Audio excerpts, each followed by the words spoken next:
अगला प्रश्न है हमारे पास 14वें नंबर का प्रश्न, चौथे का 14वें नंबर एक्सरसाइज है हमारे पास 5.1। क्या करना है, पता करना है क्या ये एपी में है कि नहीं है। सबसे पहले तो इसको हम क्या करते हैं, जो भी दिया हुआ है ना वर्ग, इसको हटा लेते हैं। 1 का स्क्वायर 1, 3 का स्क्वायर 9, 5 का स्क्वायर 25 और 7 का स्क्वायर 49। मतलब ये A1 हो गया, A2 9, A3 25 और A4 यहाँ से तुम्हारा निकल रहा है 49। ये तुमको यहाँ से निकल के आ गया। अब क्या करना है, सिंपली हमको यहाँ से A2 माइनस A1 निकालना है। मतलब दूसरे पद में से पहले पद को हटाएंगे, 9 में से 1 बराबर 8। फिर हमको निकालना है A3 माइनस A2। यहाँ पर करेंगे 25, A3 का मान 25 है, A2 का मान 9 है। 25 में से 9 घटाएंगे तो तुमको मिलेगा 16। फिर करेंगे A4 माइनस A3। अब A4 माइनस A3 करेंगे तो A4 है तुम्हारा 49, देन A3 है 25। अब यहाँ से घटाओगे 9 में से 5 4, 4 में से 2 2, कितना निकल गया, 24 निकल के आ गया। यहाँ पर क्या देख रहे हैं कि दो पदों के बीच में जो अंतर होना चाहिए वो इक्वल नहीं आ रहा है। मतलब 9 के बीच का जो अंतर है वो 8 आ रहा है, 9 25 के बीच का अंतर 16 आ रहा है, 25 49 के बीच का अंतर 24 आ रहा है। तो यहाँ पर दो पदों के बीच का अंतर समान नहीं है, तो क्या लिखेंगे, यहाँ A2 माइनस A1 बराबर नहीं है A3 माइनस A2 बराबर नहीं है A4 माइनस A3 के। अतः यह प्रतिरूप AP में नहीं है, यह AP में नहीं है। ये हो गया तुम्हारा 14वें नंबर का प्रश्न। लास्ट प्रश्न देखेंगे 15वें नंबर का प्रश्न क्या है यहाँ पर, ठीक है।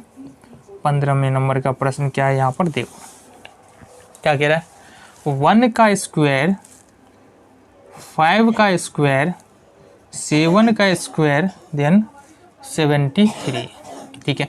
अब इसको भी तोड़ लेते हैं। 1 का स्क्वायर 1, 5 का स्क्वायर 25, 7 का स्क्वायर 49 एंड 73 बच रहा है। आगे भी चलेंगे हम, ये देखो ये बन गया तुम्हारा। अब यहाँ पर जाहिर सी बात है, ये तुम्हारा A1 हो गया, A2 हो गया, ये A3 हो गया और ये हो गया तुम्हारा A4। पता चल गया तुमको।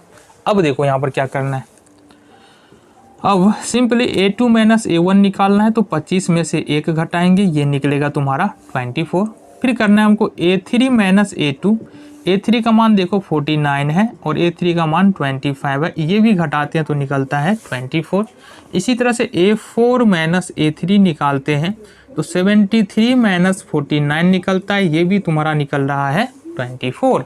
तो कहने का मतलब क्या है, कहने का मतलब यहाँ पर ये है कि यहाँ A2 माइनस A1 बराबर A3 माइनस A2 बराबर A4 माइनस A3, ये जो है क्या है, ये है हमारा ये सारे बराबर है और ये कितना के बराबर है, 24 के बराबर है, ठीक है जी। तो यहाँ पर सार्वंतर बराबर है, मतलब कहीं भी दो पदों के बीच के अंतर देख रहे हैं ना तो वो 24 ही निकल के आ रहे हैं। अतः क्या बोल देंगे, अतः यह AP में है, ठीक है, यह AP में हो जाएगा। अब क्या करना है, आगे का 3 पद हमको निकालना है। तो देखो यहाँ से A बराबर यहाँ पर कितना है 1 और D बराबर है तुम्हारा 24। D बराबर कितना है 24। अगर हम निकालना है हमको A5, 4 तक तो हमको दिया है ना, 5 निकालना है। क्या करेंगे, A प्लस 4D करेंगे। A का मान कितना है 1 प्लस 4 इंटू D का मान है 24। 24 होगा कितना होगा 1 प्लस 96 बराबर हो जाएगा 97। इसी तरह से A6 बराबर होगा A प्लस 5D। A का मान कितना है तुम्हारा 1 है, प्लस 4 इंटू 4 नहीं 5 ना, 5D है तो 5 हो गया ना, 5 इंटू यहाँ पर 24 ही लगाना है। 1 प्लस 24 पंचे 120, ये होगा तुम्हारा 121। A7 निकालोगे तो A प्लस 6D हो जाएगा, ठीक है। ये 1 का 1 प्लस ये हो जाएगा हमारा क्या, ये जो है हमारा हो जाएगा 5D ना, तो 6 इंटू D का मान है 24। 1 प्लस 24 था कि 144 हो जाएगा, ये हो जाएगा 145। अतः इस AP का जो अगला 3 पद निकल के आएगा तुम्हारा, क्या निकल के आएगा 97, 121, 145। ये तुम्हारा जो एक्सरसाइज है 5.1 यहीं पे